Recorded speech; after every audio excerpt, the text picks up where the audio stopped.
엔비디아나 AI 인프라를 바라보는 시선이 정말 이건 끝없이 성장할 줄 알았지만 분명히 이제는 좀 뭔가 상처가 났고, 결국 딥시크 이 사태의 최대 수혜 기업 중에 하나는 결국 애플인 것 같아요. 어.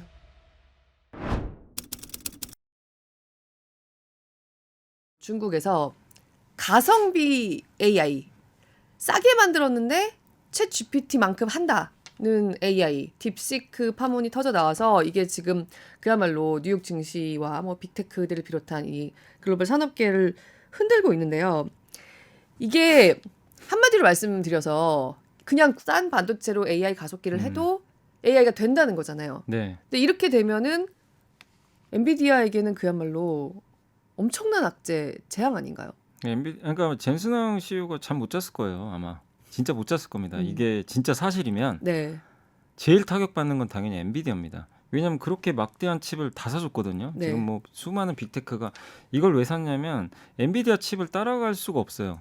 AI 그 훈련을 해야 되는데 훈련부터 추론까지 엔비디아 칩을 대체하기 어렵고, 또 빅테크는 돈이 많으니까 네. 여기다 그냥 지출해서 나중에 다 뽑자 이런 계획이니까, 그래서 계속해서 자본 지출 늘리고, 올해 마이크로소프트가 이 사건 전에 올해만 800억 달러 투자하겠다 이렇게 얘기했고, 또 메타도 600억 달러, 거기다가 스타게이트 프로젝트 그거 네. 해가지고 미국 정부랑 이제 소프트뱅크 뭐 이렇게 몇몇 해가지고 무려 4년 동안 5천억 달러, 그러니까요. 어마어마한 돈인데 여기 최대 수혜주는 당연히 엔비디아거든요. 엔비디아죠. 그 예. 돈의 20%가 엔비디아로 흘러갈 예, 거다. 그런 예상 흘러가겠죠. 나왔었는데요. 예, 그러니까 엄청난 이제 돈들이 엔비디아로 들어갈 텐데, 근데 이게 만약에 사실이면 굳이 엔비디아 칩 비싼 칩을 왜 쓰지? 이 가성비가 이렇게 좋은데, 이제 이런 칩들이 이제 만약에 그 이제 쓰이게 된다면 엔비디아가 이제 비싼 값에 팔 수가 없게 되죠. 가격을 그러면 비싼 칩도 떨어뜨릴 수밖에 없기 때문에. 근데 어쨌든 이번에 사용한 칩이 엔비디아 H800 칩이라고 하는데, 이게 2022년에 만든 칩인데 사실 이제 수출 규제 이것 때문에 그래서 H20을 지금 수출을 하고 있어요. 약간 이제 사양을 좀 낮춰서 엔비디아가 중국에 수출하고 있는데, 이거는 H800은 이제 2년 전에 나온 거를 이 딥시크가 어떻게 확보를 했나 봐요.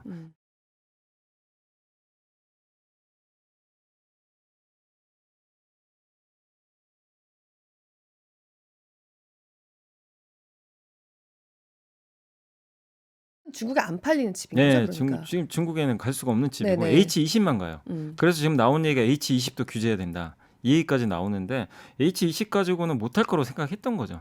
저사양 칩으로 뭘 하겠냐 이렇게 했는데, 지금은 이제 상황이 바뀐 것 같아요, 이 얘기가 사실이면. 근데 이제 이것도 딥시크 측에서 이렇게 얘기한 건지 진짜로 이렇게 저가로 만든 게 맞는지를 저도 모르고, 자, 아무도 모릅니다. 딥시크는 알겠죠. 네. 본인들은 아는데 이게 진짜인지 거짓말인지 아직 검증할 방법이 아직은 마땅치가 좀 않은 상황인데, 근데 결국 시간이 지나면 결론은 나오겠죠. 근데 어쨌든 그 성능은 되게 뛰어난 건 맞는 것 같아요.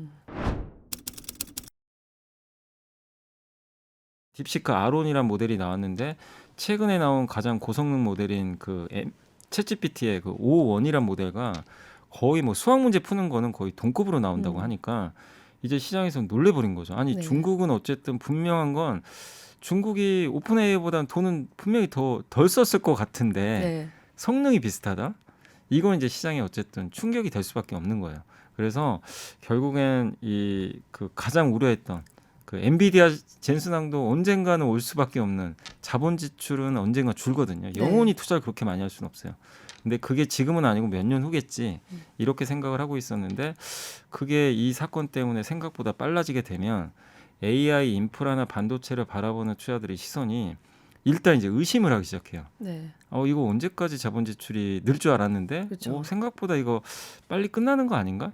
그리고 이번에 마이크로소프트나 그 메타 CEO도 실적 발표에서 얘기는 했어요. 자본 지출 계속 한다고 했는데, 이번 주에 얘기했죠. 네, 했는데 실적 발표에서 했는데, 근데 마이크로소프트는 이제 이번 분기에 자본 지출액에서 다음 분기 자본 지출액이 늘진 않아요. 유지하는 거죠. 이제 계속 유지죠. 근데 시장을 원하는 건 계속 투자하는 거예요. 그렇죠. 이렇게 성장. 그러니까 100% 성장하는 거를 원하는데, 이제는 이렇게 되면요, 자본 지출은 느는데 늘더라도 그 증가율이 둔화돼요. 둔화되면 주가엔 그건 당연히 안 좋게 작용하거든요. 그리고 메타도 600억 달러 투자한다고 했지만 계속해서 늘릴지에 대해서는 그건 또 한번 또 보자, 상황을 보자 이렇게 좀 얘기를 했기 때문에 결국 이렇게 보면 투자들은 어쨌든 우리가 무조건 낙관만 할 게 아니라 한번 좀 점검을 해봐야 되겠다. 엔비디아나 AI 인프라를 바라보는 시선이 정말 이건 끝없이 성장할 줄 알았지만 분명히 이제는 좀 뭔가 상처가 났고 의심을 하기 시작한 건 분명한 사실이기 때문에 그것 때문에 어쨌든 미국 증시 그동안 이제 어떻게 보면 굉장히 좋았지만 좀 바라보는 시선은 조금 이제 불편할 수 있는 그런 시선으로 좀 바뀐 건 사실이다. 이렇게 봐야 될 것 같습니다. 애플 오늘 아침에 나온 거 어떻게 보셨습니까? 아니 애플도 사실 실적은 네. 별로 안 좋죠. 안 네네. 좋아서 이제 시간에서 빠지다가 올라가는 거 주주환원 더 해주겠다. 그러니까 사실 애플 주가 그렇게 오르는 거 보면 사실 실적 별로 안 좋았거든요. 계속 아이폰 매출 막 둔화되는데도 주가 계속 올랐잖아요. 그 이유는 결국엔 우리나라에서 잘 못했던 그 주주환원이 정말 애플은 정말 주주환원 끝판왕이잖아요. 네. 정말 많이 해주는 게 이번에도 주주환원 얘기 나오니까 바로 시간에서 주가 올라가는데 결국 그런 거 보면서 결국 주주환원이 정말 중요한 이슈는 맞는 것 같고 다만 본업인 애플 아이폰이 지금 안 팔리는 건 명백한 팩트니까 주가가 계속 위로 가긴 좀 어렵고 당분간은 박스권 같은데 다만 이번 딥시크 사건이 터졌기 때문에 애플한테는 좋아요. 어쨌든 가성비 있는 이런 AI 모델들이 많이 나오면 이걸 스마트폰에 어쨌든 넣어버리면 되거든요. 그래서 스마트폰에 AI가 많이 탑재가 돼서 이게 대중화되면 애플 아이폰을 교체할 요인이 하나 더 생겨버리는 거죠. 네. 나 바꿔야 되겠다. 옛날 사양 가지고는 AI를 소화하기 어려우니까 그러면 결국 딥시크 이 사태의 최대 수혜 기업 중에 하나는 결국 애플인 것 같아요. 그래서 이번 실적 발표하고 나서도 아마 사람들이 그런 거 좀 많이 느끼게 되지 않을까. 예, 그래서 아마 주가 좀 올라가는 것 같고 다만 어쨌든 그 올해 9월에 또 애플 아이폰이 또 새로운 게 나오니까 그 과정에서 애플의 인텔리전스가 이미 공개가 됐고 중국에도 올해 아마 4월인가 아마 이제 그게 오픈된다고 하더라고요. 그래서 일단 변곡점은 그때 중국에 AI가 탑재가 됐을 때 그 아이폰이 실제로 좀 잘 팔리는지 그걸 좀 봐야 될 것 같고 그게 예상보다 잘 팔리면 이제 모멘텀을 아마 9월까지 받을 가능성이 저는 굉장히 높다.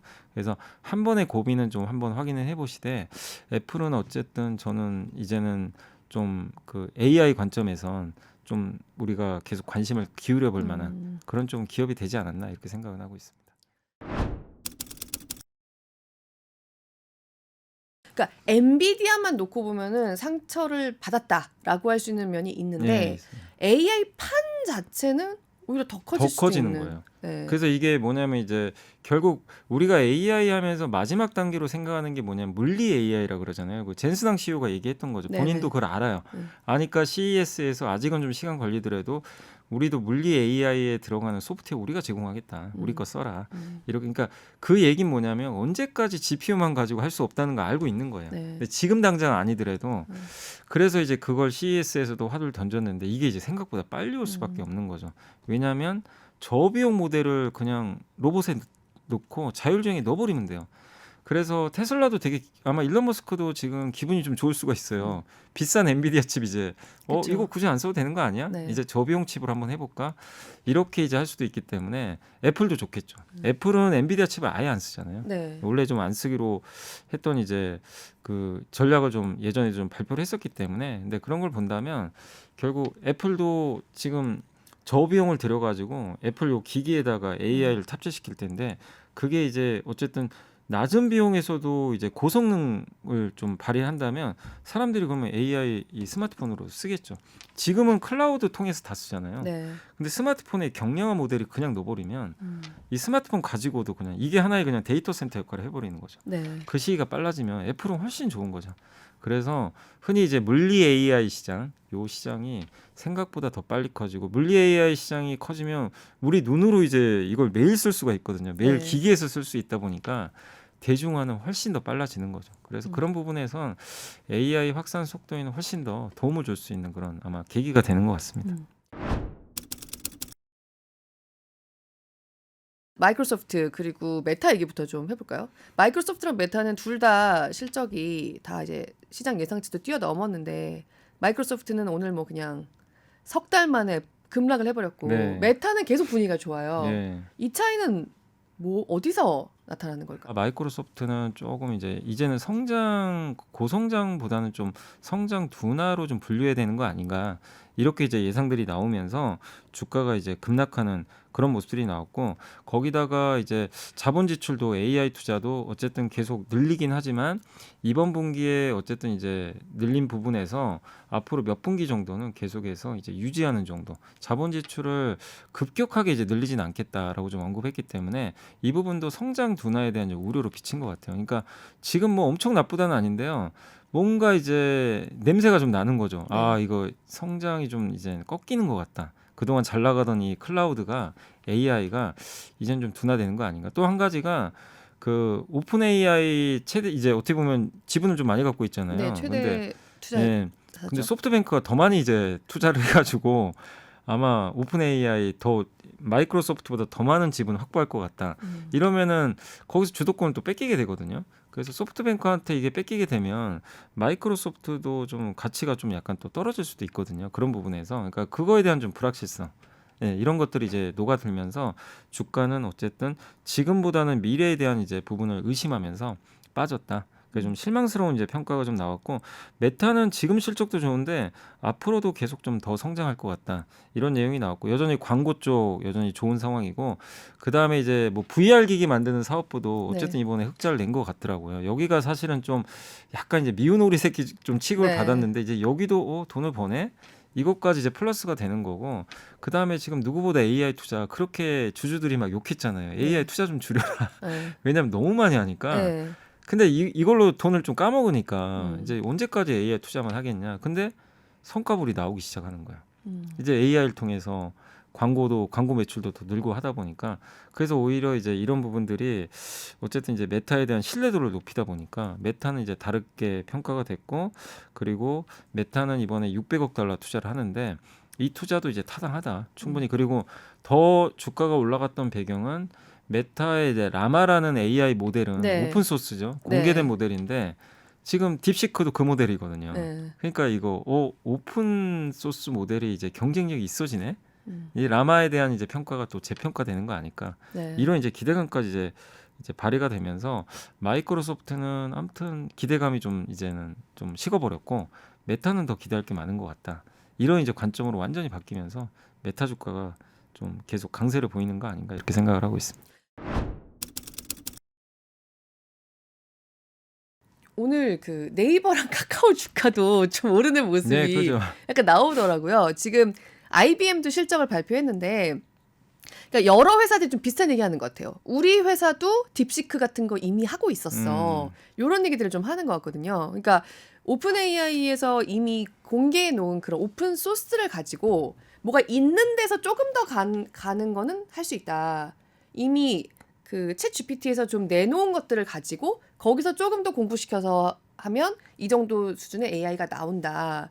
근데 이게 된다고 하면 우리가 한동안 그냥 AI는 무조건 미국에서라고 계속 생각을 하고 있었었는데 그것도 조금 깨질 수 있는 면이 있지 않을까요? 네, 그러니까 이제 뭐 네이버나 이런 카카오 같은 기업들이 이렇게 주가 오르는 건 결국 이들이 뭔가 AI를 하고는 있는데 뭔가 챗GPT에 좀 밀리는 것 같고 투자도 사실 금액 보면 정말 훨씬 작잖아요. 그렇죠. 작으니까 이길 수 있을까? 그리고 이걸 활용해서 뭔가 성과물을 좀 내긴 내야 되는데 어쨌든 돈을 좀 더 지불하더라도 뭐 챗GPT 쓴 게 좀 낫다 보니까 이제 대부분 이제 미국 쪽으로만 이제 집중되는 현상들이 많이 나왔는데 딥시크가 그걸 이제 해버리니까 야, 이러면 네이버도 할 수 있는 거 아닌가? 그리고 네이버도 이런 일이 발생하면 당연히 좋을 수밖에 없는 게 네이버는 어쨌든 돈을 쓰는데 한계가 있잖아요. 미국처럼 쓸 수는 없잖아요.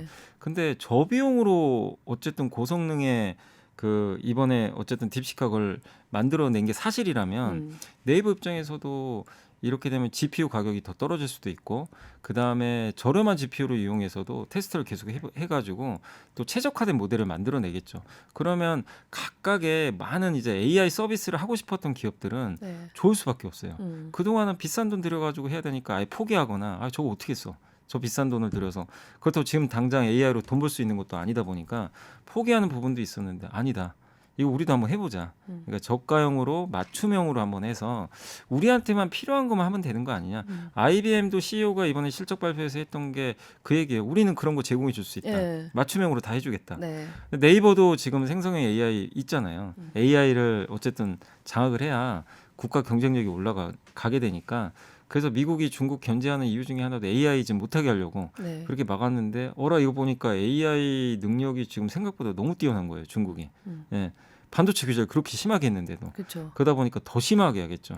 그럼 이제 국가 투자는 더 늘어날 수밖에 없는 것 같아요. 그러니까 이번에도 사실 민간 투자 5천억 달러 들여가지고 물론 트럼프가 옆에 딱 이제 모양 좋게 있긴 했지만 네. 소프트뱅크나 이런 기업들이 주둔하지만 어쨌든 미국 정부가 이제 앞으로 개입할 가능성이 AI에 훨씬 더 지금 많아진 상황이고 결국 AI 패권 경쟁이 이제 더 가속화될 수밖에 없는데 우리나라 입장에서도 지금 우리나라 AI 하면 누구도 한국이 AI 강국인가 얘기 안 합니다.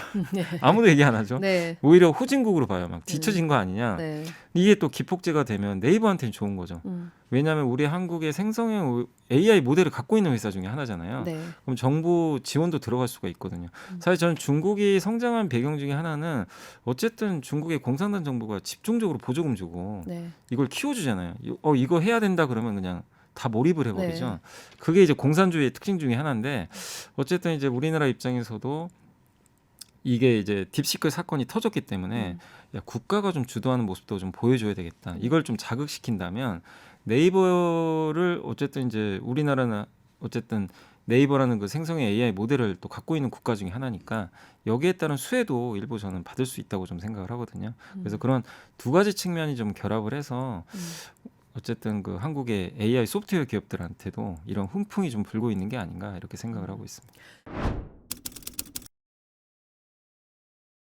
잠깐 딥시크로 잠깐 돌아가 보면은 이 딥시크 같은 경우에는 사실 벌써 여러 기업들이나 뭐 이탈리아나 이런 데서 쓰지 말자. 네. 데이터 유출된다. 이런 움직임이 되게 강하게 나오고 있잖아요. 근데 이제 딥시크 같은 경우가 세상을 뭐 장악하기는 저는 쉽지 않은 네. 것 같은 게 네. 틱톡은 장악을 했잖아요. 네네. 틱톡은 이미 이제 미국이 막기에도 너무 늦어버릴 정도로 뭐 그쵸. 정말 미국 사람들도 많이 쓰는데 딥시크 입장에서는 모르겠어요. 이게 어쨌든 지금 싹이 커지기 전에 약간 잘려버린 느낌이 들어요. 저는 왜냐하면 딥시크는 아마 이게 만약에 조용조용히 만약에 그냥 누구도 모르는 상태로 계속 커졌으면 그랬으면 이미 많은 사람들이 이제 침투를 했다면 나중에 이거 자르기가 되게 어려운데 지금은 그 정도 수준은 아니고 그리고 이제 중국 AI를 쓰기가 좀 어려운 게 여기에 어쨌든 내 개인정보가 들어갈 수가 있단 말이에요. 네. 그런 것도 그러니까 이탈리아도 아마 그런 개념이고 아마 미국도 지금 해군에선 쓰지 마라. 예, 아마 우리나라에서도 일부 기업들은 직원들한테 쓰지 말라 그럴 가능성도 저는 있다고 보거든요. 왜냐하면 중국의 데이터가 넘어갈 수도 있어요. 그리고 아마 딥시크 써보신 분들 같은 경우나 이제 중국에 대해서 예민한 질문을 하면은 답을 안 합니다. 네. 회피해버려요. 네, 맞아요. 근데 무슨 질문이든 답은 해줘야 되거든요. 사실은 해야 되는데 이제 중국한테 불리한 내용은 답을 안 하니까 그럼 완벽한 AI라고 할 수는 없는 거죠. 사실은 이제 그런 약간의 이제 그 안보 문제가 있기 때문에 결국엔 저는 딥시크 이번 사건이 어쨌든 터졌고 이제 많은 사람들이 알게 됐잖아요. 네. 결국 이렇게 되면은 결국 쓰는 사람들도 분명히 있겠지만 결국 기업체라든가 국가라든가 이런 데서는 차단할 가능성이 굉장히 높아지고 그렇게 되면 규제가 점점 심해지면서 딥시크는 결국 저는 중국이나 뭐 일부 다른 나라에서 쓰는 좀 약간 그 시장은 더 커지기 어려운 네. 그런 게 될 것 같고 대신에 이걸 통해서 아까 말씀드린 대로 이제 각 국가마다 서로 야 우리도 저 비용으로 우리끼리 만들자 이런 이제 그 시스템들이 구축될 수 있기 때문에 AI 산업 전반에는 굉장히 긍정적인 부분은 분명히 맞아요. 맞는데 딥시크 혼자 열풍을 계속 자기 혼자 잘 나가기는 좀 쉽지 않아진 상황으로 저는 갈 것 같습니다. 그 후에 파월 의장의 기자회견에서 이게 지금 예상했던 것보다 매파적이라고 봐야 할지 예상했던 것보다 비둘기적이라고 봐야 할지 여기에 대한 해석이 좀 분분한 것 같습니다. 어떻게 보셨어요? 트럼프가 이제 금리 동결하는 거 보자마자 바로 비난을 했어요. 네. 맹비난을 했죠. 이제 연준을 물가 못 잡은 이제 어떻게 보면 이제 범인으로 그냥 생각을 맞아요. 하고 니들이 물가를 못 잡아놓고 실패한 거 가지고 또 지금 금리 안 내린다. 뭐 이런 식이겠죠. 금리 내려라. 내가 계속 얘기하지 않았냐. 네. 내려 했는데 연준 의장 입장에서 어떻게 금리를 지금 내리겠어요. 사실 지금 그러니까 연준 의장은 이제 그런 질문을 받고 뭐라고 했냐면 트럼프 대통령의 저런 발언이 있었는데 근데 자기는 뭐 대답하기 어렵다. 그러니까 이제 약간 회피해 버렸죠. 네. 그 얘기 뭐냐면 내가 이제 금리를 결정할 사람이 아니고 트럼프 대통령이 결정할 것 같다. 저는 약간 그런 느낌을 받았어요. 아 정말요? 왜냐하면 네. 물론 결정은 연준이 하겠지만 네네. 연준은 데이터를 가지고 하는 거죠. 그러니까 미리 예측도 잘 안 하더라고요. 그래서 데이터가 어쨌든 생각보다 예를 들면 뭐 물가가 생각보다 낮으면 금리 인하 더 했겠죠. 예, 근데 최근에 물가가 좀 올라가고 있기 때문에 금리를 동결을 한 건 맞는데 결국엔 연준도 걱정하는 게 이제 그 트럼프의 정책, 그 중에 제일 중요한 게 그 두 가지죠. 이제 불법 이민자 추방하는 거랑 하나가 이제 관세. 예, 이 두 가지는 둘 다 사실은 물가 올리는 정책이죠. 네. 그러니까 보편적 관세가 따로 있고 나라별로 또 따로 있을 것 같고 중국은 중국대로 또 있을 것 같고 되게 복잡하죠. 네. 이걸 연준이 예측할 방법이 없어요. 그래서 이것 때문에 물가가 어떻게 될지 지금 사실 미국은 뭐 고용도 그렇고 경제가 평온해요. 사실 뭐 큰 변화가 없거든요. 그럼 결국 결정하는 거는 물가 가지고 결정해야 되니까. 근데 이 물가를 지금은 좀 오르고 있지만 이 물가를 결정하는 제일 지금 올해 가장 큰 이슈는 결국 관세나 불법 이민자 이거에 따른 물가 변화가 이제 어떻게 나올지 그걸 예측을 해야 되는데 트럼프 정책도 아직 잡히지도 않은 상태에서 네. 연준 의장이 뭔 얘기를 하겠어요. 거기다 대놓고는 아 그거 하라고 했으니까 제가 할게요. 이럴 수도 없는 거고 그러니까 결국 이거죠. 야 어차피 네가 결정할 거 아니야. 네. 던져버린 거예요. 네. 그냥 나는 모르겠다. 그러니까 알죠. 그러니까 본인도 트럼프 알고 있겠죠? 대통령도 본인 정책에 의해서 물가가 어떻게 될지 모를 리는 없잖아요. 네. 그리고 지금 이제 이미 조사를 하고 있는 것 같아요. 그래서 음. 물가에 미친 영향이라든가 이런 것들을 이제 판단을 해서 아마 제 생각엔 보편 관세는 할 것 같아요. 근데 이제 그 강도가 얼마냐가 좀 관건인 것 같아요. 그러니까 연준도 지금 최대 20%까지 생각을 하고 있을 텐데 20%면 물가가 어느 정도 오를 것 같다. 그럼 우리가 봤을 때 언제쯤 금리 인하하면 될지 이 스케줄이 나올 텐데 지금은 몇 퍼센트인지 지금 명확히 모르잖아요. 네. 그렇기 때문에 그 아마 조사 결과 나오고 보편적 관세 보고 그러려면 최소 5, 6월은 또 돼야 되거든요. 네. 그러니까 빨라야 6월이에요. 사실 이제 그런 거 다 검증하려면 네. 빨라야 6월이고 생각보다 보편 관세가 좀 높은 수준에서 결정이 되면 연준 입장에서는 금리 인하를 하반기로 미룰 수밖에 없는 거고. 네. 근데 트럼프 당선 대통령도 그걸 어쨌든 잘 알고 있기 때문에 본인이 금리 인하를 하라고 압박은 하지만 본인도 되게 민망할 거예요. 얘기하면서도 내가 하는 정책은 다 금리 물가 올리는 정책인데 네. 그냥 다짜고짜 금리 낮춰. 네. 이것도 사실은 좀 말이 안 되는 건데 그래서 이제 저번에 다보스 포럼에서 얘기했던 게 처음에 딱 던진 게 파월 의장한테 금리 낮추라고 얘기하겠다. 근데 그 전에 사우디한테 먼저 유가 낮추라고 하겠다. 아, 예. 그러니까 조건이 있어요. 아, 그러네요. 생각을 하고 있네요. 네. 네. 금리 그냥 낮추라고 못하니까 음. 그러려면 지금 최근에 물가 올라간 이유가 미국의 에너지 값이 좀 올랐거든요. 네. 근데 이거를 확 떨어뜨리면 돼요. 그러니까 예를 들면 사우디가 이걸 받아줘서 원유를 좀 대규모로 증산을 하고 미국도 올해 어쨌든 정책은 원유 늘리는 거잖아요. 그렇게 해서 유가가 한번 확 이렇게 꺾여버리면 일단 물가에는 영향을 당연히 주거든요. 그러면 금리나 압력을 넣었을 때 파월 의장이 말을 들을 가능성이 좀 높아지죠. 거 봐라 이 물가 이렇게 떨어졌네. 실제 지금 미국의 제일 안 빠지는 물가 중에 하나가 주거비인데 네. 그 주거비가 꺾여버리고 있어요. 음. 주거비가 40%예요 소비자 물가에. 네. 근데 얘가 꺾이는데 왜 물가가 요새 오르냐면 갑자기 이제 휘발유나 이게 오르다 보니까 근데 얘가 이렇게 무너지게 되면 물가는 더 급격히 떨어지겠죠. 그런 거 보면 자기가 관세 올리기 전에 그런 일이 발생을 해버리면 이제 압박을 더 심하게 하겠죠. 그러면 네. 이제 연준 의장도 물러서기가 좀 애매하거든요. 이거를 좀 미루기가. 예. 그래서 이제 우선순위는 제가 봤을 때 유가가 될 가능성이 굉장히 높고 네. 유가를 근데 사우디가 그걸 받아줄지는 지금 모르는 상황이기 때문에 그리고 유가 떨어지면 러시아도 전쟁할 명분이 또 떨어지거든요. 네. 그래서 언급했죠. 전쟁 끝날 거라고. 그리고 내가 파월한테 가서 압박을 하겠다. 네. 그리고 감세하겠다. 음. 이 순서가 다 있더라고요. 네. 근데 본인 그 시나리오인데 그래서 일단 먼저 계속 압박은 할 것 같아요. 계속 압박은 하지만 파월 의장의 말을 듣기 위해선 생각보다 큰 폭의 소비자 물가가 좀 떨어지는 모습이 나와야 되는데 지금 나오는 예상으로 봐서는 지금 현재 국면에서 그렇게 급격히 떨어질 가능성은 높진 않거든요. 그래서 결국엔 그 에너지 가격이 어떻게 되는지도 좀 굉장히 중요한 변수가 될 것 같습니다.